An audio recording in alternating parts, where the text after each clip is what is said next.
Ну што ж, Еўразвяз працягнуў санкцыі супраць рэжыму Лукашэнкі за ўцягванне Беларусі ў вайну. Гэта было чакана, не першы раз адбываецца, але між тым хадзілі такія думкі, што Вашынгтон можа націснуць на Еўразвяз, на Літву, каб знялі санкцыі з беларускага калію, калі спатрэбяцца таксама порты клайпецкія. Чаму гэтага не адбылося, на вашу думку? Продолжение санкций Европейского Союза относительно к режиму Лукашенко – это логично, и под это есть абсолютные подставы. Бо режим Лукашенко не меняя внутренней репрессивной и внешней агрессивной политики. Не то, что не меняя, погоршается ситуация с правами человека у Беларуси, с депортацией белорусов, переследом экстерриториальных белорусов, так и еще больше Лукашенко допомагает России у агрессии супраць Украины, нават с территории Республики Беларусь. Мы обмярковывали, я думаю, на Белсаті, у іншых незалежных СМИ тое, што казаў і даказаў прэзідэнт Украіны Владимир Зеленскі. Я хочу прыгадаць, што ў мінулым годзе Еўрапейская служба знешніх дзеянняў звярнулася да нас з просьбай даць дадатковыя абгрунтаванні па ўвядзенні санкцый адносных да Белшыны. И я разумею, что не только мы, и наши партнеры из Белпола, з Бюро, БРЦ и іншых организаций, которые допомагают у формовании досье на санкційную политику, мы представили свои аргументы. И глядите, что зараз подставой для продолжения санкций на Белшыну, якая удалося выйти из-под санкций праз судовое решение, было уведено два момента. По-перше, за поставки узброенным силам Российской Федерации белорусских шинов, а яны ідуць на выкарыстоўваюцца ў военной тэхніцы. Ну і дадаткова тое, што фірмы прокладкі, якія належаць Дмітрию Лукашенку, сярэдняму сыну дыктатара, яны атрымліваюць праз гэта фінансавы доход, сям'я Лукашэнкі атрымлівае фінансавы доход. Што тычыцца, напрыклад, вось Беларускалія, вы пыталіся, да? Таксама пыталіся ў нас, і вы ведаеце, што яшчэ ў 2023 году НАО перадало две камунікацыі ў Міжнародны крымінальны суд аб здзяйсненні военнага злачынства, дэпартацыі незаконнага перамяшчэння украінскіх дзетак на тэрыторыю Беларусі і пазнейшую іх апрацоўку ў інтарэсах рускага свету, мілітарызацыю, так званую індактрынацыю. І зараз на Беларускаліі санкцыі не змяніліся, а нават яшчэ уведзены дадатковыя падставы для прымянення санкцый адносіных да Беларускалія. Гэта за менавіта вываз дзяцей, за выкарыстанне таго ж, напрыклад, лагера Дубрава, які належыць Беларускалію. Так што за злачынства, военные злачынствы. Так што ўсе гэтыя дыскусіі, гэта былі проста дыскусіі. Чаму? Таму што урад Літвы проголосовал за гэтае рашэнне Еўрапейскага Союза. Так што гэта былі асобныя галасы, гэта былі нейкія чуткі, а пазіцыя ўрада Літвы без яго рашэння не было бы кансенсуса Еўрапейскім Союзам, была адназначная. Санкцыі на Беларускалі трэба працягваць.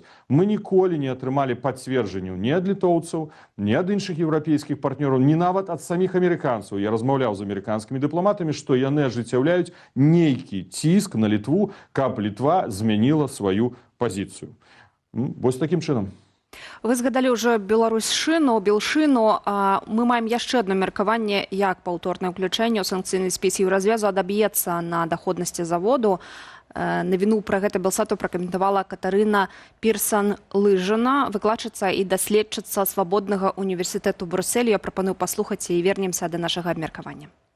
Тоже для Белшины европейский рынок был очень важен, но больше всего, конечно, Белшина продавала в Россию и сейчас продолжает, естественно, продавать в Россию. Но европейский рынок был почему важен? Потому что это был рынок, куда можно было продавать подороже свои товары. Но, естественно, что на макроуровне, то есть санкции в отношении Белшины, то есть... это несравнимо, конечно, с санкциями против Беларусь-Калия, да, в плане потерь, да, для белорусской экономики. Вось гэта прыклад, калі краіна спачатку аспрэчыла ў судзе сваю прысутнасць у санкцыйным спісе, а пазней і вярнулі, таксама з'яўляецца такім пэўным сімвалічным крокам. Напэўна, што ніякія шэрыя схемы Лукашэнкі не пройдуць, што ўсё роўна ўсе гэтыя лазейкі санкцыйныя закрыюцца. Рана ці позна. Спадар Павел, я бы хацеў трошкі змяніць не тэму, а вектар, так, накірунак на поўдзень, не паміж Брюссель і Менск, а паміж Кіеў і Менск. Тыдзень маўчання з боку Менску пра гэтую аперацыю, ці што гэта было, нейтралізацыю так рэтранслятораў з беларускага боку на гэтых мабільных вышках. Спачатку Зеленскі пра гэта абмовіўся, намякнуў словам, а сёння Міністэрства обороны Украіны пра гэта цалкам пацвердзіла, пры гэтым Менск маўчыць, і нават з'ездзіў Александр Лукашенко да Пуціна на размову на дыван, все роўна маўчыць. Вось гэтае маўчанне Менску азначае, што Беларусь не гатовая і не будзе, не збіраецца эскаліраваць сітуацыю з Украінай, ці гэта можа такі дагаварняк, дамова, што Беларусь, што Лукашенку і Беларусі не трэба гэтыя рэтрансляторы, і сапраўды, раз знішчыла Украіна, то мы будзем маўчаць, і няхай так будзе працягвацца далей. Што вам вядома на гэтую тему? Трэцяя частка вашага пытання нібы дае такі пасыл, каб прадставіць Лукашенку ў добрым свеце. Такі добрый вусаты дзед, які і шчаслівы ад таго, што Украіна знішчыла рэтрансляторы, яму самому не прыйшлося аб гэтым дамаўляцца з Пуціным. Но гэта ж не пытанне толькі рэтранслятораў. Гэта пытанне тысячы прадпрыемстваў, якія працуюць на вайскова-прамысловы комплекс Расійскай Федэрацыі. Гэта пытанне арэшніка. Як кажа амерыканская выведка ў дакладзе Кангрэс ЗША, гэта пытанне тактычнай ядзернай зброі. Таму так прадстаўляць тэзіс, што Лукашенко і маўчыць, бо шчаслівы ад таго, што украінцы знішчылі, мне здаецца, што не зусім правільным будзе даваць такую ацэнку. Што тычыцца, чаму маўчыць Лукашенко, а чаму ён маўчыць па сітуацыі з танэлямі, якія былі прадстаўлены сусветнай грамадскасці ў публікацыі «The Telegraph» на гэтым тыдні. МЗС, Беларусі ці іншыя службы, наколькі я ведаю, я нічого не каментавалі факт 4 танэлей для мігрантаў, якія незаконна спрабавалі прайсці па гэтых танелях пад зямлёй на тэрыторыю Польшы. Тое самае і не каментуе ён гэтыя рэтрансляторы. Бо што скаментаваць? Па-першае, прызнацца, што рэтрансляторы былі, значыцца, пацвердзіць зноў акт агрэсіі, удзелу ў гэтай вайне. З другога боку, прызнацца, што украінцы знішчылі гэтыя рэтрансляторы, гэта прадэманстраваць сваю вайсковую слабасць. Немагчымасць забяспечыць бяспеку вайсковага абсталявання, якое таксама звязана з беларускай арміяй, зразумела, якое выкарыстоўваецца супраць Украіны. Так што тут з двух бакоў яму вельмі некарысна на гэта рэагаваць. Хаця мы ведаем, што Лукашенко вельмі эмацыйны чалавек, і ён усё ж такі прагаварваецца. Я думаю, што трэба пачакаць нейкага часу, і ён пра гэта скажа. Ён не будзе маўчаць, я думаю, і не па першай, і не па другой сітуацыі. Прыйдзе час, будзе нагода, ён пра гэта будзе гаварыць. Але вы дакладна не вырашылі пачакаць і накіравалі свае прапановы афіцыйнаму Кіеву па новым санкцыям датычна Беларусі. Ужо раней эксперты выказвалі такое меркаванне, калі Владимир Зеленскі таксама персанальныя санкцыі ўвёў супраць Лукашэнкі, там іншых некаторых асобаў, што эфектыўнасць такіх санкцый невялікая. На вашу думку, што гэтыя санкцыі маюць змяніць, палепшыць у Беларусі ці датычна Беларусі, і нагу, што вымалёўваецца на гарызонце? Вось гэтыя шматлікія размовы, што магчымыя нейкія перамовы, у тым ліку паміж Беларусю і Украінай.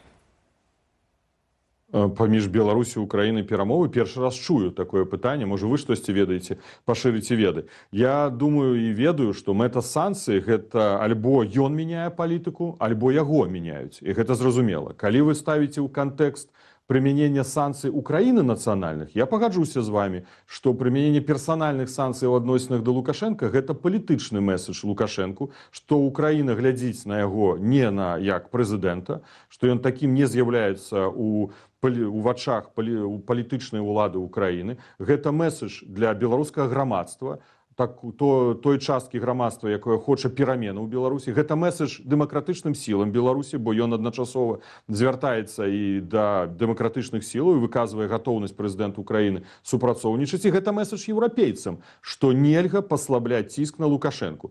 Таму тое, што зрабіла Украіна, і тое, што я накіраваў спадару Власюку, упаўнаважанаму прэзідэнта Украіны Владимира Зеленскага па санкцыйнай палітыцы, дарэчы, я накіроўваў яму прапанову яшчэ ў 2024 годзе. На жаль, мы тады не атрымалі адказа. Яно менавіта накіравана, гэтая прапанова, каб мы разам лабавалі прыняцце санкцый у Еўрапейскім Саюзам, чым займаюцца і кабінет, і НАУ, і іншыя нашы арганізацыі. Мы робім гэта пастаянна. І там ёсць прапановы, звязаныя з гарманізацыяй санкцый, большай гарманізацыі з Расіяй і з рэжымам Лукашэнкі. Гэта прапановы, каб быў спынены транзит, фейкавы, фальшывы транзит, калі, напрыклад, тавары ідуць нібыта на тэрыторыю Беларусі, а пазней, не на тэрыторыю Беларусі, а ў Казахстан, Кыргызстан, а пазней застаюцца на тэрыторыі Расійскай Федэрацыі. Гэта ўвядзенне яшчэ больш маштабных фінансавых санкцый на так званую сістэму перадачы фінансавых паведамленняў Банка Расіі, калі ўжо фактычна ўсе расійскія банкаўскія дочкі пад санкцыямі, бо яны карыстаюцца з гэтай сістэмы расійскага SWIFT. Мы прапануем пашырыць колькасць банкаў, персанальныя санкцыі